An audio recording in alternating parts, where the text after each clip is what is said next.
Welcome back to the Ricky Mathews Show. I really enjoyed that conversation with Josh Morganman. We're really fortunate, actually, to have access to Josh.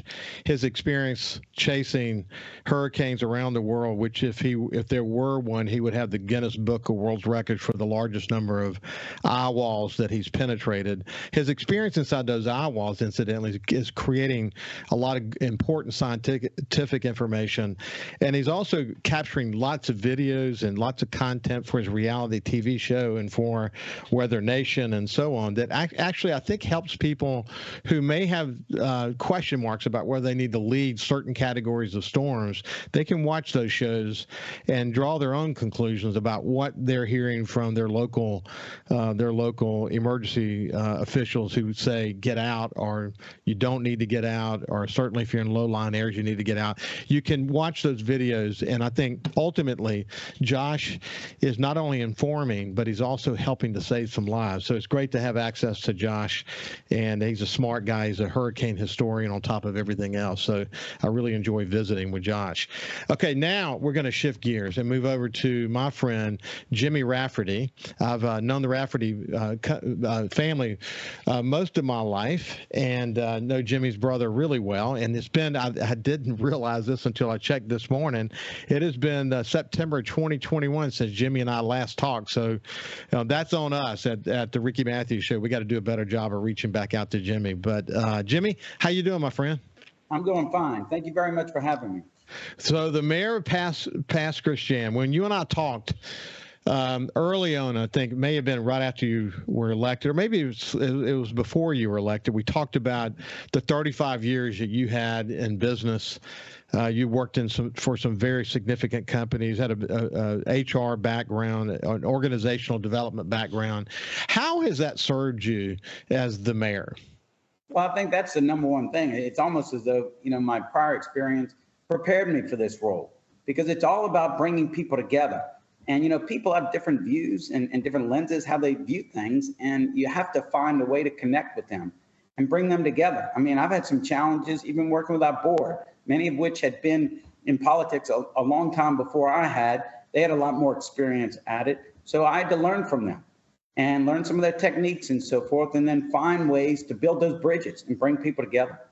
Well, Jimmy, one of the things that I've learned well as a publisher and as just a passionate, citizen here in coastal Mississippi, as you and I have discussed before, and as I try to say as often as I can here, is that coastal Mississippi is a very strong region. It's an economic engine that drives the state of Mississippi, but it's a collection of small communities, each with their own special sense of place.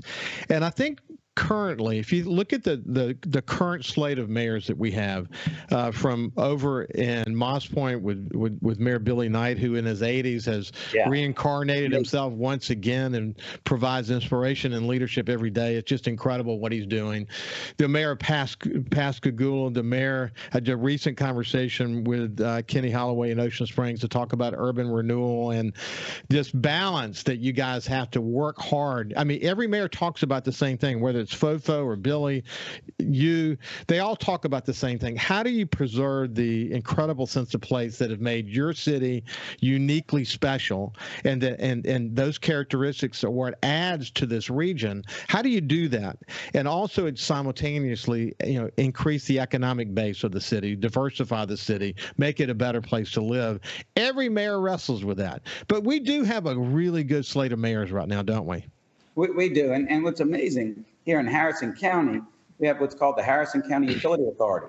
So every other week I get together with all of the mayors from Harrison County, and I'm the newest one. And so, they've been like mentors, Fofo and Billy and so forth. And it's just been a great learning experience for me. And then you mentioned Billy Knight. I mean, I didn't know that he was 83 years old until I read the article. He's an amazing man. And look at some of the challenges he's had to, put up with. So it's just a very inspirational kind of guy. Well, see, all of you guys had success in your real world lives. Yeah. And in your older, your more wise years, you've all made the judgment to come back and give back to your cities. And there's something to be said for that. I mean, and here's the other thing I love, and we'll come back to specifically Pastor Christiane in just a second, but what I love is the point that you just made. The mayors are getting together. You're having regular conference calls, not only within Harrison County, but really the three coast counties. Correct. And the fact that these mayors are coming together. You're competitive with one another. But at the same time, you can put those competitions aside and recognize that we have common issues as a region, and no one man, or in this case they're all men, but if they're a woman, it would be applies well. But no one mayor puts themselves in a position where they're more important than the others. The fact is, a rising tide for coastal Mississippi under sort of the one coast or South Mississippi approach is going to list all the cities, and you guys understand that, don't you? We really do. And I tell you, it's just like, Pastor Shannon, we were very fortunate to win an award of Coastal Mississippi, one of the best places, to be from this Coastal magazine. The next day I got an email from Billy Hughes just saying, look, a win for Pastor Shannon is a win for the coast.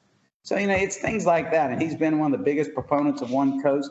We just went up to the Neshoba County Fair, and he helped arrange it. Every coastal city, bring your things to Gulfport, and they'll ship them up there for you. And then you had General Joe Spraggins up there with the DMR. They're frying oysters the night before. The next day was One Coast Day. What better way to market the coast? And we're all together. It was just amazing. I can't tell you how important that is. And of course, Billy and I have had many conversations about that. When I became publisher of the Sun Herald in 2001, we cranked up what we called our South Mississippi strategy. We really wanted to focus on the Sun Herald serving the region so that we could teach people in Hancock County what was going on in Jackson County and so on. So we really worked hard on that. Billy, because he had been such an excellent, he was Senate Pro Tem leader. I mean, this guy, he ran for statewide office, had been in the legislature for a number of years. The way that he's parlayed that experience as a mayor to help sort of broaden the coastal initiative for all of us has been really terrific. So I think you guys have done a good job with that. Pastor Shan does have its set of challenges because with every mayor, you have very educated people who are incredibly involved in the process, and they have their vision of what they want the city to do.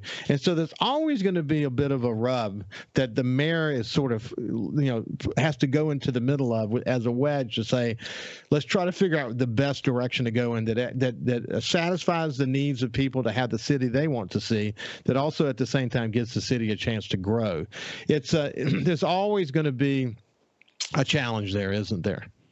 There is. I mean, right now we're wrestling with the issue of short-term rentals.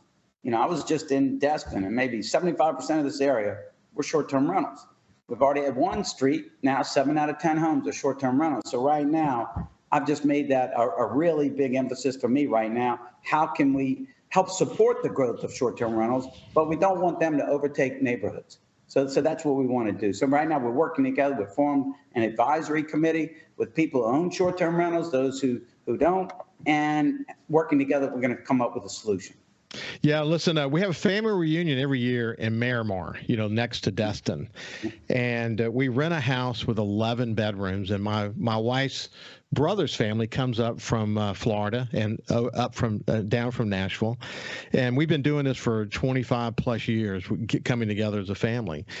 And one of the houses we used to lease, we tend to find a house that fits us, and we stay with it. 2 years ago we changed, but the house we had previously, there was of course there was a short-term rental next door, and then a permanent resident next door. So what happened is, if the kids made a little bit too much noise in the pool, the next door neighbor would complain. And that's one incident, but it really does describe the problem when you have a short-term rental next to a permanent residence. People want their quiet neighborhood, and you never know who's going to get that who's going to actually rent that house. Most people are going to be respectful of the neighborhood, as we were, but some are going to party and have a good time, and that does create some problems, doesn't it? It does, and we've had that same thing. People partying late at night, shooting off fireworks, things like that, overflowing dumpsters. We've heard 15 cars in the driveway. So you hear everything from the neighbors. So that's what we're trying to do, is to come up with the right balance. And we're hoping to really tackle this problem early before it really gets out of hand, because Pass Christian has typically been, one of the premier residential places on the coast. And I think getting back to what you were saying earlier about how the towns work together, I think what we do so well is we complement each other so well. Biloxi and Gulfport, they have the casinos and so forth, and they have the entertainment and things like that. We have a difference. So that's how we do. We complement each other.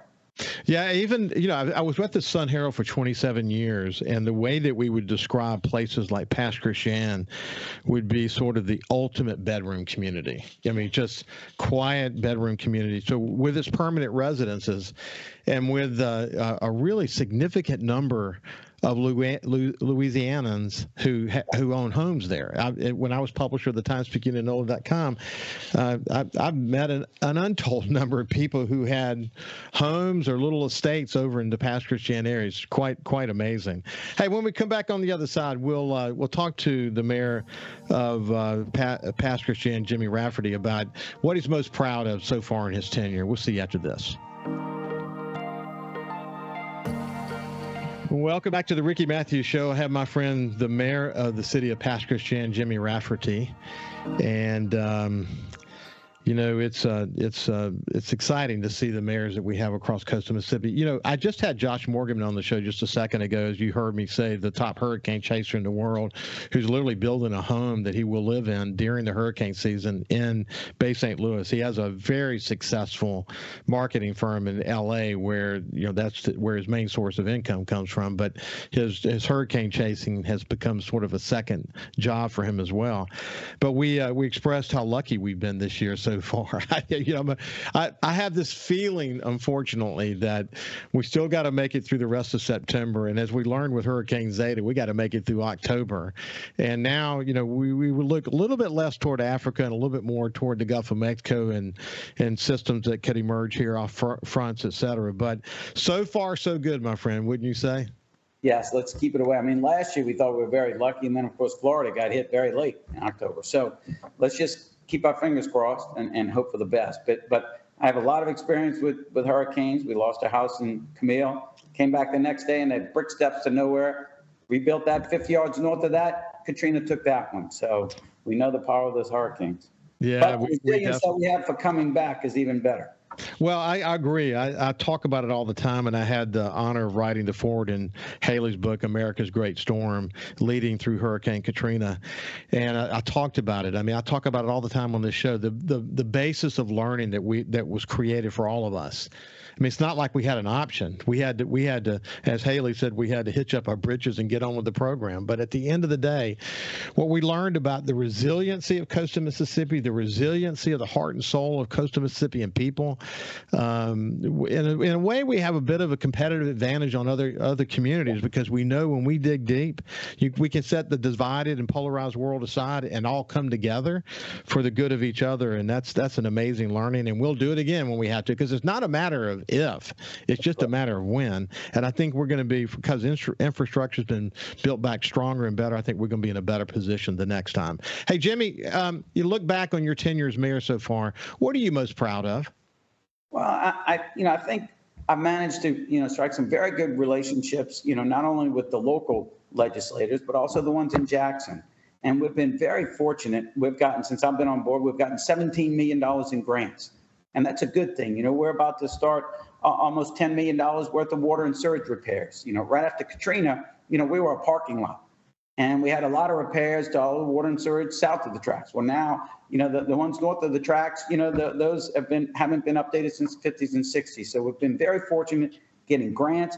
Also, our harbor. I mean, we had over $3 million worth of damage from Hurricane Zeta and Ida. And we're almost back up to where we were before that. So I think, and then also developing downtown Pass Christian. If you look right now, it's 17 years after Hurricane Katrina, and we still have grass in a big part of our downtown. But based upon some of these grants, now we're able to give, a developer some money for infrastructure. Now we're starting to develop the former St. Paul's. It's been St. Paul's church and school forever.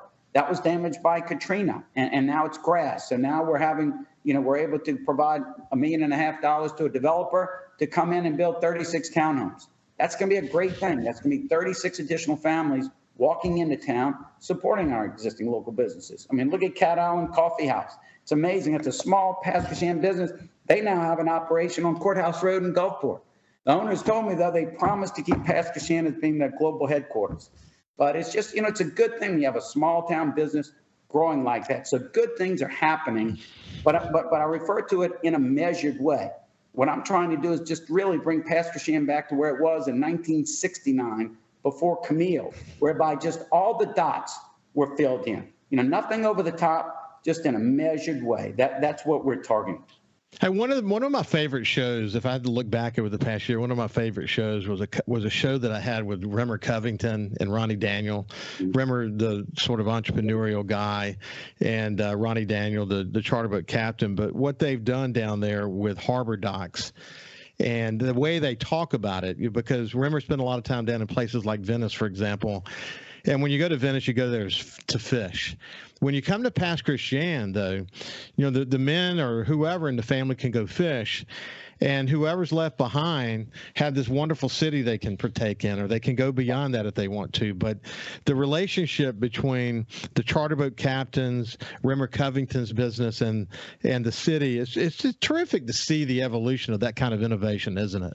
That's right, and we just want to help support their growth, because it's a great thing. I've been out on Ronnie's boats, and it's a wonderful experience. And for people listening, if you haven't experienced it, please do, because it's rated as one of the top ones in the nation right now.